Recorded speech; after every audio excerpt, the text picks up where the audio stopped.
Enter website. De não acreditar nessas histórias, mas em São Paulo, no final de maio de 1986, milhares de pessoas viram essa luz, que no primeiro momento lembrava a lua cheia. Para não deixar dúvidas, o cinegrafista Heraldo Canales, que gravava um comercial na Avenida São João na hora do avistamento, mostrou que nesta noite a lua estava em quarto minguante. Esse mesmo objeto não identificado já havia sido detectado 15 dias antes pelo Centro Integrado de Defesa Aérea do Ministério da Aeronáutica, em Brasília. Na noite de 19 de maio de 1986, vários pontos luminosos não identificados foram detectados pela tela radar do Centro de Controle de Tráfego Aéreo do Sindacta, aqui em Brasília. No início, estas luzes ficaram paradas sobre São José dos Campos, no interior de São Paulo. Depois, as luzes começaram a se movimentar sobre a cidade. A torre de controle do aeroporto de São José dos Campos e os pilotos que sobrevoavam essa região confirmaram a presença dessas luzes. Informaram imediatamente aos operadores do Sindacta.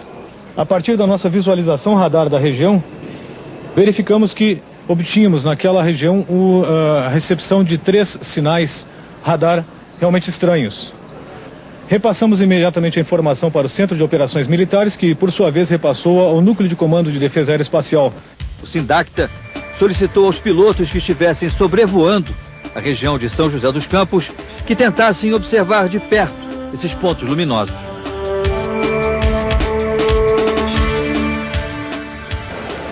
Um desses pilotos foi o então presidente da Embraer, Coronel Osiris Silva.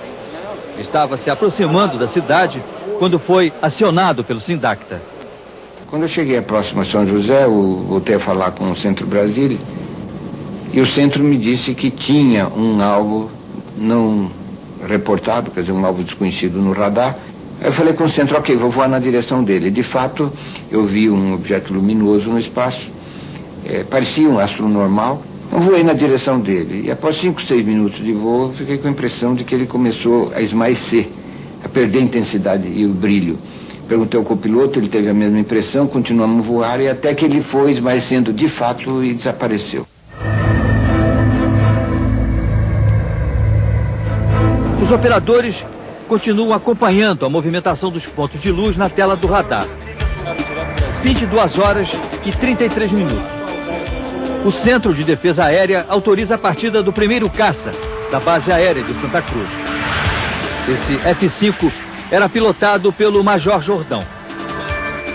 Eu me dirigi em direção à luz, em direção ao alto mar, e não senti me aproximar, nem senti que ela se deslocou em qualquer direção, e também não tinha o contato radar dela. E pela distância que Brasília falava que estava havendo contato, era para eu ter o contato no radar da minha aeronave. Não tive contato. Aí o meu combustível ficou crítico para retorno a Santa Cruz, aí eu retornei.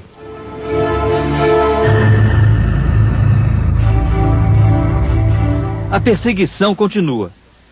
22 horas e 45 minutos. O tenente Curiato decola da base aérea de Anápolis, em Goiás. No radar eu cheguei a fazer 4 interceptações, né, e todas com contato radar. Mas não consegui ver em nenhum momento nada, né, apenas no radar.